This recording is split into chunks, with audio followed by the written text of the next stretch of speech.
Hello friends, સચિના કિચનમાં આજે આપણે બનાવીએ સ્વીટ કોર્નની સબ્જી। તેના માટે મેં અત્યારે એક પેનની અંદર 2 થી 3 ચમચી તેલ લીધું છે। સાથે જ 1 ચમચી આપણે ઘી અંદર એડ કરીશું।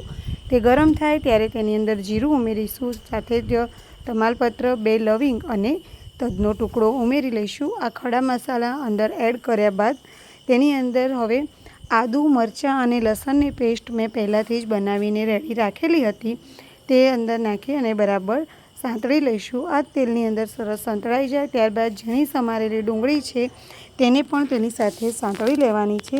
તે ગુલાબી રંગની થાય ત્યાં સુધી તેને સાંતળીશું। ત્યારબાદ તેની અંદર ઝીણા સમારેલા ટામેટાં એડ કરીશું અને તેને પણ ખૂબ જ સરસ રીતે તેમાં ચડી જાય એ રીતે જ આપણે તેને સાંતળીશું। સાથે જ આપણા રેગ્યુલર મસાલા કરીશું, જેમ કે હળદર પાવડર લઈશું, લાલ મરચું પાવડર લેવાનો છે, સાથે જ આપણે મીઠું અને ધાણા જીરું પાવડર અંદર એડ કરીશું।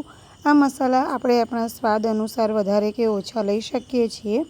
સરસ રીતે બધા મસાલા નખાઈ ગયા બાદ તેને બરાબર મિક્સ કરી લઈશું। અને તમે મારા વિડીયો ક્યાંથી જુઓ છો તે તમે કોમેન્ટ કરીને મને જરૂર જણાવજો। આ રીતે બધું મિક્સ થઈ જાય ત્યારબાદ થોડું હૂંફાળું ગરમ પાણી આ સબ્જીની અંદર એડ કરીશું અને બરાબર મિક્સ કરી લઈશું। આ રીતે સરસ મિક્સ થાય એટલે ગ્રેવી જેવું તૈયાર થઈ જાય છે।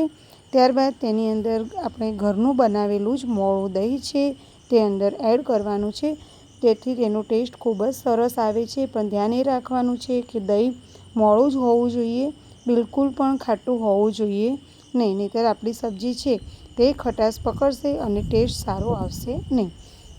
આ રીતે બરાબર અંદર મિક્સ થઈ જાય દહીં ત્યારબાદ તેની અંદર હવે આપણે ઘરની જ બનાવેલી ફ્રેશ મલાઈ છે તે મલાઈ અંદર એડ કરીશું, 3 ચમચી જેટલી।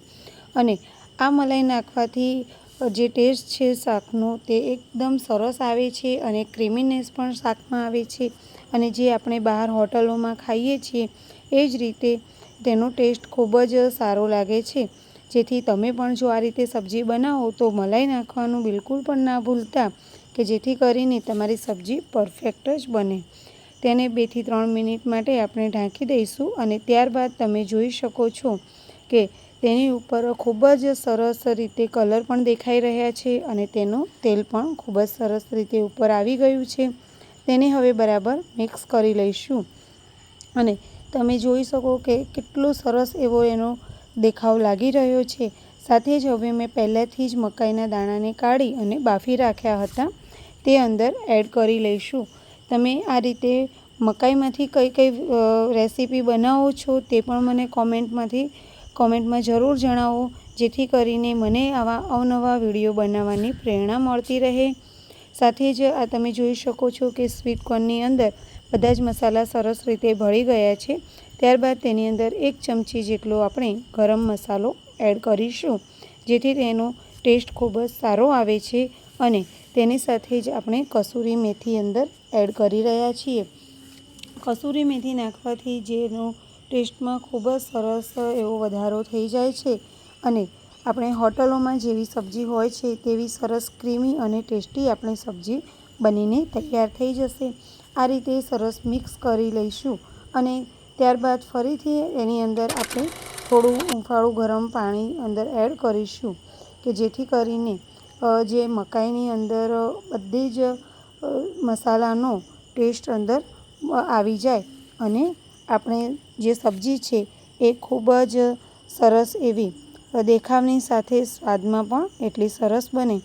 ત્યારે થોડું પાણી એડ કરી અને તેને 2 થી 3 મિનિટ માટે ફરીથી ઢાંકી દઈશું અને આ રીતે તમે સરસ એવી સબ્જી સ્વીટ કોર્નમાંથી બનાવીને રેડી કરી શકો છો। અત્યારે મારી સબ્જી બની અને રેડી થઈ ગઈ છે, તેને હું એક સર્વિંગ બાઉલમાં લઈ અને સર્વ કરીશ। તમે મારા વિડીયો ક્યાંથી જુઓ છો તે મને કોમેન્ટ કરીને જરૂર જણાવો અને મારા વિડીયો તમને કેવા લાગે છે તે પણ જણાવો। અત્યાર સુધી જો મારી ચેનલ સચિના કિચનને સબસ્ક્રાઈબ ના કરી હોય તો સબસ્ક્રાઈબ કરો અને મારા વિડીયોને લાઈક અને શેર કરો।